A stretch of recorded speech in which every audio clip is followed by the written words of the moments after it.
पत्र लेखनलाई अङ्ग्रेजीमा लेटर राइटिङ भनिन्छ। पत्र के हो, यो कसरी लेखिन्छ, यसको नियम के छ, यसको संरचना कस्तो हुन्छ, आफ्नो बाउ आमा दाजुभाइ दिदीबहिनी साथीभाइलाई कसरी पत्र लेखिन्छ, अफिसियल लेटर कसरी लेखिन्छ, त्यसरी नै व्यावसायिक अर्थात् बिजनेस लेटर कसरी लेखिन्छ, सो विषयबारे आज हामी चर्चा गर्न गइरहेका छौँ। पत्र के हो, पत्र केलाई भनिन्छ भन्दाखेरि पत्र भनेको पात वा पन्ना हो। कागजको आविष्कार हुनुभन्दा अघि मानिसहरूले आफ्नो मनको भाव आदान प्रदान गर्न पातको वा धातुको पाताको प्रयोग गर्ने गर्दथे। त्यस समयमा मानिसहरूले पातमा आफ्नो मनको भाव, आफ्नो मनको विचारहरू लेखेर सन्देश पठाउने गर्दथ्यो अनि त्यही सन्देशलाई नै पत्र भनिएको हो। कुनै एक व्यक्ति वा संस्थाद्वारा अर्को व्यक्ति वा संस्थालाई पठाइने लिखित सन्देशलाई नै वास्तवमा पत्र भनिन्छ। पत्र लेखनमा भाषाको एक विशिष्ट शैलीको प्रयोग गरिन्छ अनि भन्न खोजिएको कुरालाई स्पष्टसँगले लेखिएको हुनुपर्दछ। पत्र कति प्रकारको हुन्छ सो यहाँ हेर। व्यक्तिगत पत्र जसलाई पर्सनल लेटर भनिन्छ, कार्यालयीय पत्र जसलाई अफिसियल लेटर भनिन्छ अनि व्यावसायिक पत्र जसलाई अङ्ग्रेजीमा बिजनेस लेटर भनिन्छ। व्यक्तिगत पत्र अर्थात् पर्सनल लेटर कति प्रकारको हुन्छ हेर। अनौपचारिक पत्र अर्थात् इन्फर्मल लेटर, माता पिता दाजु दिदी साथीभाइ बहिनी छोरा छोरी आदिलाई लेखिने पत्रलाई अनौपचारिक अर्थात् इन्फर्मल लेटर भनिन्छ। यसरी नै औपचारिक पत्र जसलाई फर्मल लेटर भनिन्छ, यो फर्मल लेटरमा चाहिँ शुभकामना पत्र, समवेदना पत्र, प्रशस्ति पत्र, निमन्त्रणा पत्र पर्दछ। बुझ्यो? जस्तो शुभकामना पत्र कसैले कुनै असल कर्म गर्न लागेको छ, जस्तो कोही पनि साथीले परीक्षा लेख्न आँटेको छ भने उनीहरूलाई हामी शुभकामना दिनको निम्ति जुन चाहिँ पत्र लेख्छौँ, शुभकामना दिन्छौँ, त्यसलाई शुभकामना पत्र भनिन्छ। त्यसरी नै समवेदना पत्र भनेको के हो भन्दाखेरि कसैको परिवारमा कोही पनि व्यक्तिको निधन भयो भने ती परिवारका सदस्यहरूलाई समवेदना प्रकट गरेर जुन चाहिँ हामी पत्र पठाउँछौँ त्यसलाई समवेदना पत्र भनिन्छ। त्यसरी नै प्रशस्ति पत्र भने के हो भन्दाखेरि कोही पनि व्यक्तिले यदि असल कर्म गर्यो, समाज जाति हितको निम्ति कुनै असल कर्म गरे बापत उहाँलाई सम्मान जनाउनको निम्ति जुन चाहिँ हामी पत्र लेख्छौँ, उहाँको प्रशंसाको निम्ति जुन चाहिँ पत्र लेख्छौँ त्यसलाई प्रशस्ति पत्र भनिन्छ। यसरी नै निमन्त्रणा पत्र भने के हो भन्दाखेरि कुनै पनि कार्यक्रमको निम्ति हामीले कसैलाई निमन्त्रणा गर्यौँ, कुनै सभाको निम्ति निमन्त्रणा गर्यौँ, त्यो सँगसँगै बिहा भोजको निम्ति जुन चाहिँ निमन्त्रणा कार्ड पठाइन्छ त्यसलाई त्यो नै निमन्त्रणा पत्र हो। अब अर्को कार्यालयीय पत्र, अफिसियल लेटर। कार्यालयीय पत्र पनि दुई प्रकारको छ, एउटा संस्थागत पत्र, अर्को व्यक्तिगत पत्र। एउटा गैर सरकारी वा सरकारी संस्थाले अर्को संस्था वा व्यक्तिलाई लेखिने पत्र चाहिँ संस्थागत पत्र हो। जस्तो कुनै पनि डिपार्टमेन्टबाट कोही कर्मचारीलाई लेटर आयो भने त्यो एउटा संस्थागत पत्र हो। यसरी नै अर्को हुन्छ व्यक्तिगत पत्र। व्यक्तिगत पत्रमा एक व्यक्तिले दफ्तर, कलेज, स्कुल, कार्यालयमा लेखिने पत्र चाहिँ व्यक्तिगत अफिसियल पत्र हो। बुझ्यो? जस्तो कुनै विद्यार्थीले छुट्टीको निम्ति यदि स्कुल या कलेजमा लेटर लेख्यो भने त्यो कार्यालयीय व्यक्तिगत पत्र हो। बुझ्यो? यसरी नै अर्को व्यावसायिक पत्र जसलाई अङ्ग्रेजीमा बिजनेस लेटर भनिन्छ। यो व्यावसायिक पत्र दुई प्रकारको छ, एउटा आपूर्ति पत्र अनि अर्को प्रचार पत्र। आपूर्ति पत्र भनेको चाहिँ के हो भन्दाखेरि कुनै पनि दोकानमा चाहिने सामग्री सकियो भने त्यो सामग्री मगाउनुको निम्ति होलसेलरलाई जुन लेटर लेखिन्छ त्यो चाहिँ आपूर्ति पत्र हो। बुझ्दैछ नि? जस्तो एउटा किताब दोकानमा किताब सकियो अनि त्यो किताबको माग गरेर कुनै छापाखानामा अथवा प्रेसमा यदि लेटर पठायो भने त्यो आपूर्ति पत्र हो। बुझ्यो? त्यसरी नै अर्को प्रचार पत्र। प्रचार पत्र भनेको चाहिँ वास्तवमा विज्ञापन पत्र हो। कुनै पनि सामग्रीको बेचबिखन अर्थात् बिक्री वितरणको निम्ति जुन चाहिँ प्रचार गरिन्छ त्यो नै प्रचार पत्र हो। अर्थात् विज्ञापन पत्र हो। बुझ्यो? चाहे त्यो इलेक्ट्रोनिक मिडिया मार्फत हो, चाहे प्रिन्ट मिडिया मार्फत होस्, कुनै सामग्री बेचबिखनको निम्ति विज्ञापन मार्फत जुन चाहिँ प्रचार गरिन्छ नि, त्यो नै प्रचार पत्र हो। व्यक्तिगत पत्र अर्थात् पर्सनल लेटर, जसमा कि माता पिता, दाजु दिदी, साथी भाइ बहिनीलाई कसरी पत्र लेख्छौँ, यसको नियम के छ, यसको संरचना ढाँचा कस्तो हुन्छ, त्यसरी नै कार्यालयीय पत्र अर्थात् अफिसियल लेटर कसरी लेख्छौँ, यसको के छ नियम, त्यस्तै प्रकारले व्यावसायिक अर्थात् बिजनेस लेटर कसरी लेख्छौँ, त्यसको के नियम छ, सो विषयबारे आज हामी चर्चा गर्न गइरहेका छौँ। अब यहाँ हेर, अनौपचारिक पत्र अर्थात् व्यक्तिगत पत्र लेखनको ढाँचा, संरचना अर्थात् फर्मेट। पत्र लेख्दाखेरि त्यसमा के नियमहरूको प्रयोग गर्नुपर्छ, त्यसको संरचना कस्तो हुन्छ, त्यसको ढाँचा कस्तो हुन्छ, सो विषयबारे हामी अब कुरा गर्न गइरहेका छौँ।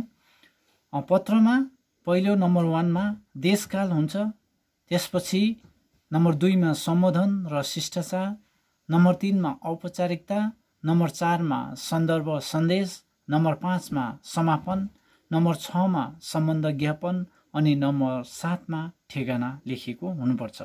अनि यो कसरी लेखिन्छ अब हामी हेर्नेछौँ। अनौपचारिक अर्थात् व्यक्तिगत पत्र लेखनको ढाँचा अथवा संरचना, जसलाई अङ्ग्रेजीमा फर्मेट भनिन्छ। अनि यो फर्मेटमा यो व्यक्तिगत लेटर अर्थात् व्यक्तिगत पत्र लेख्दाखेरि जुन फर्मेट अपनाइन्छ, अनि त्यो फर्मेटमा राखिने तत्त्वहरू है, प्रयोग गरिने तत्त्वहरू कसरी प्रयोग गर्ने, कहाँ राख्ने, सो विषयबारे हामी कुरा गर्नेछौँ। पत्र लेख्नभन्दा सुरुमा पत्रको दाहिने भागमा, दाहिने साइडमा, पत्रको माथि दाहिने भागमा हामी देशकाल राख्छौँ। अनि त्यो देशकाल भनेको, देश भनेको ठाउँ, काल भनेको समय। अनि त्यहाँ चाहिँ के लेख्नुपर्छ भन्दाखेरि चाहिँ जसले पत्र लेख्दैछ, पत्र लेख्ने व्यक्तिले चाहिँ आफ्नो ठेगाना अनि दिनाङ्क अर्थात् मिति, तारिक लेख्नुपर्छ। जस्तो यहाँनिर मैले यहाँ उदाहरण दिएको छु, बरबोट बोङबस्ती कालेबुङ मिति, जहाँबाट पत्र लेख्दैछ त्यो ठाउँको चाहिँ एड्रेस लेख्नुपर्छ है। त्यसपछि चाहिँ सम्बोधन, अब चाहिँ कसलाई सम्बोधन गरेर पत्र लेख्ने, कसलाई पत्र लेख्दैछ है, साथीलाई हो या मातापितालाई हो या कसलाई है, जसलाई पत्र लेखिँदैछ उसलाई सम्बोधन गर्नु पर्यो। अनि अर्को शिष्टाचार भन्छ। शिष्टाचार भनेको चाहिँ खासमा शिष्ट व्यवहार है, जस्तो सम्बोधन गरेर मात्रै भएन, तर एउटा शिष्टता पनि देखाउनु पर्यो नि त, त्यही कुरा पत्रमा लेख्नुपर्छ। जस्तो सम्बोधनमा हेर, पूजनीय पिताजु अथवा माता। हामीले आफ्नो आमा बाबुलाई पत्र लेख्दाखेरि सम्बोधनमा पूजनीय लेख्नुपर्छ, बुझ्यो? पूजनीय पिताजु अथवा माता है, साष्टाङ्ग दण्डवत अथवा सेवा ढोक, साथै सादर प्रणाम भनेर लेख्न सक्छौँ, बुझ्यो? अब त्यस्तो प्रकारले आफूभन्दा ठुलो जस्तो दाजु दिदीहरूलाई पत्र लेख्दाखेरि चाहिँ आदर गरेर पत्र लेख्नु पर्यो। सम्बोधनमा चाहिँ आदर राख्नु पर्यो नि त होइन। जसलाई आदर गरिन्छ हामी, उहाँलाई पत्र लेख्दाखेरि हामीले आदरणीय दाजु अथवा दिदी यसरी सम्बोधन गर्नुपर्छ, बुझ्यो? अनि शिष्टाचारमा चाहिँ दण्डवत अथवा प्रणाम है, नमस्कार पनि हुन्छ हो। अब मित्र अथवा साथीलाई पत्र लेख्दाखेरि स्नेह मित्र, मधुर सम्झना, नमस्कार। अब साथीलाई चाहिँ स्नेह मित्र भनेर लेख्न सकिन्छ। त्यो सँगसँगै प्यारो साथी, प्यारो मित्र भनेर पनि लेख्न सकिन्छ। अनि त्यो सँगसँगै अर्को, अब भाइ बहिनीलाई पत्र लेख्दाखेरि हामीले कसरी सम्बोधन गर्नुपर्छ भन्दाखेरि प्यारो भाइ, प्यारी बहिनी, प्यार तथा आशिष है, मिठो माया अनि आशिष भनेर पनि लेख्न सक्छौँ। यसरी नै पत्र लेख्दाखेरि सम्बोधनसँगै शिष्टाचार प्रयोग गर्नुपर्छ। अर्को औपचारिकता। अब यो औपचारिकता चाहिँ जस्तो सम्बोधन गरिसकेपछि चाहिँ लेखिने अर्को अनुच्छेद हो है। अर्को अनुच्छेदमा लेख्नुपर्छ। यसमा प्राय सन्चो बिसन्चो बारे लेखिन्छ। जस्तै म यहाँ आरामै छु, तपाईँ पनि कुशलै हुनुहुन्छ होला होइन, म यहाँ ठिकै छु, तिमी पनि कुशलै छौ होला भने यसरी साथीलाई सम्बोधन गरिसकेपछि जुन चाहिँ औपचारिकमा लेखिन्छ त्यसपछि सन्दर्भ र सन्देश आउँछ। यसमा है यो अंश औपचारिक र उद्देश्यमूलक दुवै हुनसक्छ। यो चाहिँ औपचारिक र उद्देश्य दुईटै हुनसक्छ। यसमा पत्रको मुख्य सन्देश पनि लेखिन्छ, यसमा पत्रको मुख्य कुरा लेखिन्छ। यो 2-3 अनुच्छेदको हुनसक्छ, तर आवश्यकता अनुसार यसलाई छोटो र लामो पनि पार्न सकिन्छ। जस्तै हजुरले पठाउनु भएको पत्र पाएँ, धेरै खुसी लाग्यो। उपरान्त मैले 2वटा पत्र पठाइसकेँ, तर कुनै पत्रको पनि उत्तर पाउन सकेको छुइनँ। के गर्दैछौ? पढाइ कस्तो चल्दैछ? राम्रो पढ्नु, पढाइमा ध्यान दिनु, यस्तो खालको कुरा गरेर चाहिँ त्यसमा मुख्य कुरा, पत्रको मुख्य अंश जुन कुरा भन्न खोजिएको त्यो कुरा चाहिँ त्यो बिचमा लेख्नु पर्छ। बुझ्यौ? औपचारिकतामा। त्यसपछि आउँछ समापन। अब पत्रको समापन कसरी गर्ने है? समापन पत्रको अन्तिम अंश हो। यो पनि औपचारिक अंश जस्तै हुन्छ, यो पनि औपचारिक अंश जस्तै हुन्छ। जस्तो आजलाई यति नै, अथवा आजलाई यतिमै समाप्त गर्दछु, अथवा यो पत्रलाई यही नै अन्त गर्दछु, जे पनि लेख्दा हुन्छ। बुझ्यौ? त्यसपछि आउँछ सम्बन्ध ज्ञापन। सम्बन्ध ज्ञापनमा तिमीलाई थाहा छ हैन, हजुरको आज्ञाकारी छोरा छोरी, अथवा तिमीलाई माया गर्ने दाजु, अथवा उही तिम्रो प्यारो साथी भनेर आफ्नो नाम लेख्नु पर्यो हैन। हजुरको विश्वासी भनेर यसरी लेख्नु पर्यो। बुझ्यौ? त्यसपछि अन्तिममा पत्र लेखिसकेपछि पत्रको लेफ्ट साइडमा, बायाँ साइडमा, बायाँ भागमा है एउटा खाम बनाउनु पर्छ यसरी नै। अनि खाम बनाएर चाहिँ त्यहाँ एड्रेस पनि लेखेर, कसलाई पत्र लेखेको उसको एड्रेस पनि बनाउनु पर्यो। अनि फ्रम है, प्रेषक पठाउने आफूले लेख्दै गरेको पत्र हो, त्यसले गर्दा आफ्नो नाम पनि लेख्नु पर्यो। बुझ्यो? जस्तो यहाँनिर हेर, शिवमा Tikaram Chhetri, upper Dalapchan, 14 mile, Kalebung, pin number भनेर लेखिएको छ। यो पिन नम्बर चाहिँ अङ्ग्रेजीमा लेख्नु हुँदैन, नेपालीमा लेख्नुपर्छ। बुझ्यो? हेर, प्रेषक रोहित छेत्री, अप्पर डुमराम, खरसाङ। र नानी हो, म तिमीलाई यहाँनिर व्यक्तिगत पत्रको उदाहरण देखाउन गइरहेको छु। हेर, माध्यमिकमा प्रश्न यस्तो खालको आउने गर्छ, परिश्रमले नै सफलता प्राप्त गर्न सकिन्छ भन्ने कुरा जनाउँदै टाढामा पढ्न गएको भाइलाई सम्झाउँदै पत्र लेख। अब यहाँनिर यो पत्र, व्यक्तिगत पत्र कसरी लेख्ने यो नियमसँगै मैले यहाँ देखाएको छु है। पत्रको दाहिने भागमा जुन चाहिँ एड्रेस लेख्नुपर्छ है, ठेगाना लेख्नुपर्छ, अनि डेट लेख्नुपर्छ भन्ने कुरा हामीले हेरिसकेका छौँ। र यहाँ हेर, शान्तिनगर 10 माइल, कालेबुङ, 20 तारिक 8 महिना 2021। हेर, प्यारो भाइ मदन, प्यार एवं आशिष। यो सम्बोधन अनि शिष्टाचार भयो। तिमी कस्तो छौ, कुशलै छौ भन्ने आशा राख्दछु। म पनि यहाँ ईश्वरको कृपाले जाति कुशलै छु। यो चाहिँ भयो औपचारिकता। औपचारिकता भनेको फर्मालिटी हो। बुझ्यो? त्यसपछि सन्दर्भ सन्देशमा हेर, भाइ तिम्रो पढाइ कस्तो चल्दैछ? सायद राम्रै चल्दै होला है। राम्रो पढ्नु, पढाइमा एकदमै ज्यादा ध्यान दिनु, बिहान चाँडो उठेर पढ्नु, अनि बेलुका पनि समयलाई ध्यानमा राखेर लगभग 4 घन्टासम्म अध्ययन गर्नु। हामी मेहनत गरेर पढ्यौँ भने अवश्य पनि परीक्षामा उच्च अङ्क प्राप्त गर्न सफल बन्न सक्छौँ। भनिन्छ नि, जस्तो रोप्यो उस्तै फल भनेर। यसैले कुनै पनि कार्य गर्दा लगातार मेहनत गऱ्यौँ भने निश्चय नै सफलता प्राप्त हुन्छ। सोही प्रकारले पढाइमा पनि उसरी नै ध्यान दिएर निरन्तर अध्ययन गर्यौँ भने तिम्रो भविष्य उज्जवल बन्दछ, साथै जीवनमा उच्च पदको रोजगार पनि प्राप्त गर्न सकिन्छ। अन्तिममा आउँछ समापन। अब पत्रको समापन कसरी गर्ने भन्दा यहाँ हेर, आजलाई यति नै, फेरि अर्को पत्रमा भेटौँला। त्यसपछि सम्बन्ध ज्ञापन। सम्बन्ध ज्ञापनमा हेर, उही तिमीलाई माया गर्ने दाजु राजु लामा। त्यसपछि लेफ्ट साइडमा खाम बनाएर जुन चाहिँ एड्रेस लेख्नुपर्छ त्यो हेर, शिवमा मदन लामा, रविन्द्रनाथ छात्रावास, उत्तर बङ्ग विश्वविद्यालय, दार्जिलिङ। प्रेषक राजु लामा, शान्तिनगर, कालेबुङ। यो चाहिँ हो व्यक्तिगत पत्र लेखनको एउटा दृष्टान्त अर्थात् उदाहरण। बुझ्यो? कार्यालयीय पत्र अर्थात् अफिसियल लेटरबाट कस्तो खालको प्रश्न आउने गर्छ यहाँ हामी हेर्छौँ। आफू बिमार भएकोले 1 दिनको बिदा माग्दै प्रधान अध्यापकलाई पत्र लेख। गाउँको सडक मर्मतीको निम्ति सम्बन्धित विभागलाई पत्र लेख। यसरी नै गाउँमा भएको पिउने पानीको समस्याको समाधानको निम्ति निवेदन गर्दै सम्बन्धित विभागलाई पत्र लेख। अर्थात् आफ्नो गाउँमा बिजुली बत्तीको अनियमितताबारे जानकारी गराउँदै बिजुली विभागका अधिकारीलाई पत्र लेख। अफिसियल लेटरको लागि यो खालको माध्यमिकमा अनि एचएसमा पनि क्वेसन आउने गर्छ। नानी यो कार्यालय पत्र अर्थात् अफिसियल लेटर चाहिँ एकदमै महत्त्वपूर्ण बन्दछ जीवनमा। किन भन्दाखेरि तिमीहरूले स्कुलमा कुनै छुट्टीको निम्ति लेटर लेख्नुपर्ने हुन्छ है। त्यो सँगसँगै आफ्नो गाउँको विभिन्न समस्याहरूलाई लिएर विभिन्न निकाय अर्थात् विभिन्न विभागहरूमा यो अफिसियल लेटर लेख्नुपर्ने हुन्छ। त्यो सँगसँगै रोजगारको निम्ति पनि कार्यालयतिर अफिसतिर आवेदन गर्नुपर्ने हुन्छ।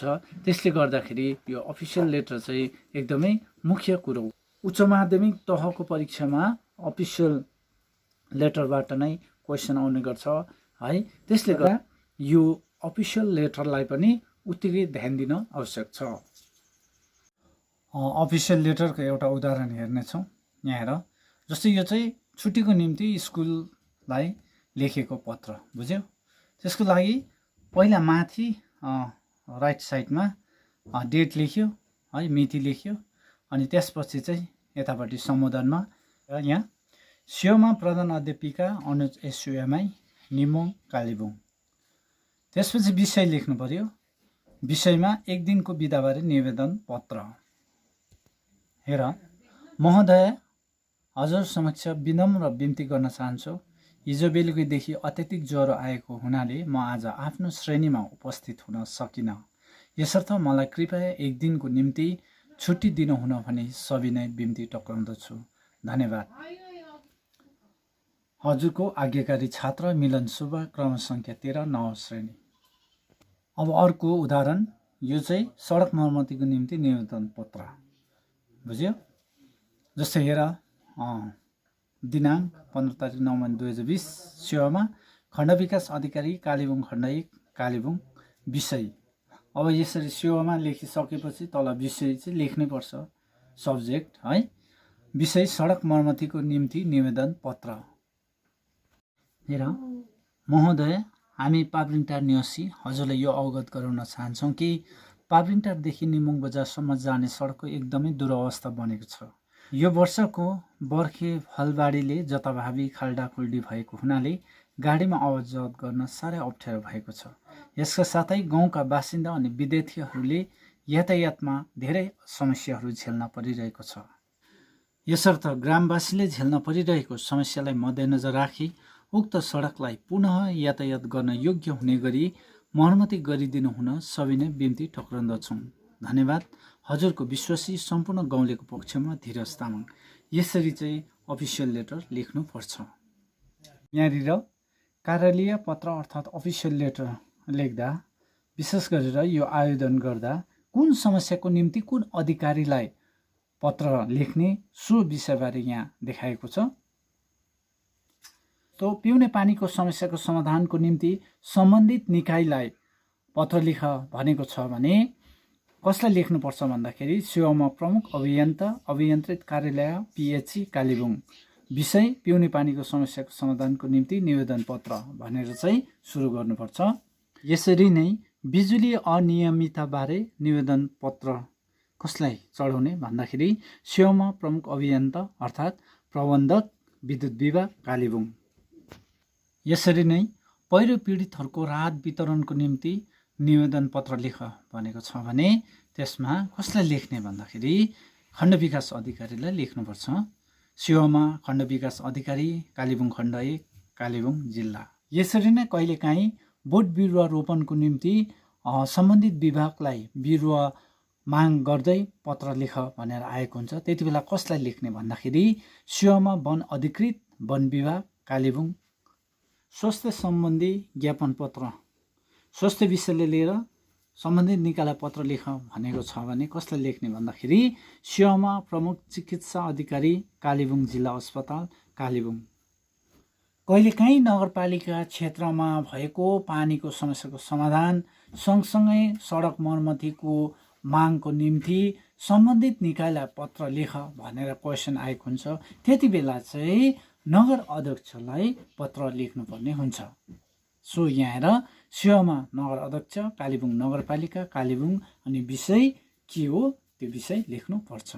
व्यावसायिक पत्र अर्थात् बिजनेस लेटर अन्तर्गत पर्ने आपूर्ति पत्रको हामी उदाहरण हेर्न गइरहेका छौँ। यो लेटरमा जुन दोकानले आफूलाई चाहेको सामग्रीको निम्ति लेटर लेखेको हुन्छ त्यो दोकानको एड्रेस लेटरको राइट साइडमा लेख्छ। जस्तो यहाँ र Kashinath sons and brothers Kalebung मिति 30 तारिक 8 महिना 2021। त्यसपछि कसलाई लेटर लेखेको हो, कुन छापाखानालाई लेटर पठाएको हो त्यो छापाखानालाई सम्बोधन गरेको हुन्छ। जस्तो यहाँ र सेवामा श्री व्यवस्थापकज्यू Ekta books distributors private limited Pradhannagar Siliguri. त्यसपछि हेर महोदय, एकता बुक हाउसबाट हालै प्रकाशित पुस्तकहरूको ज्यादै ठुलो माग भएको हुँदा निम्नलिखित पुस्तकहरू डाक मार्फत भनेको पोस्ट अफिस मार्फत भनेको हो डाक मार्फत निम्न ठेगानामा पठाइदिनु भए कृतज्ञ हुनेछु। भवदीय। अब जसले पत्र पठाएको छ उसको यहाँनिर नाम अनि एड्रेस हुन्छ। जस्तो यहाँ र भवदीय Anil Kaul Kashinath sons and brothers Rishi road Kalebung. यति लेखिसकेपछि कुन कुन पुस्तक मगाएको हो त्यो पुस्तकको सूची लेटरको बायाँ भागमा लेख्नुपर्छ। जस्तो यहाँ र पुस्तकको सूची अङ्ग्रेजी नेपाली शब्दकोश भाषा प्रवेश व्याकरण र रचना माध्यमिक निबन्ध सङ्कलन। अब अर्को प्रचार पत्रको उदाहरण। वास्तवमा यो प्रचार पत्र नै विज्ञापन पत्र हो र यहाँ उदाहरण हेर। पुस्तक पसलको विज्ञापन। आउनुहोस् आउनुहोस्, हामी विद्यार्थीहरू नै मिलेर कालेबुङको मेन रोडमा विद्यार्थी पुस्तक पसल खोलेका छौँ। यस पसलमा सबै सामग्रीहरू 10% कम मूल्यमा राखिएको छ। यहाँ पुस्तक, पेन्सिल, खाता, परियोजना, पत्र, फाइल, कलम आदि उपलब्ध छन्। यसका साथै यहाँ माध्यमिक र उच्च माध्यमिक परीक्षाका सबै समाधान पत्रहरू र बोर्डका सबै पुस्तकहरू उपलब्ध गराएका छौँ। यसर्थ तपाईँहरूलाई चाहिने सामग्रीको निम्ति चाँडै सम्पर्क गर्नुहोस्। सम्पर्क विद्यार्थी पुस्तक पसल मेन रोड कालेबुङ। सम्पर्क नम्बर यहाँ सम्पर्क नम्बर पनि लेख्न सकिन्छ। बुझ्यो?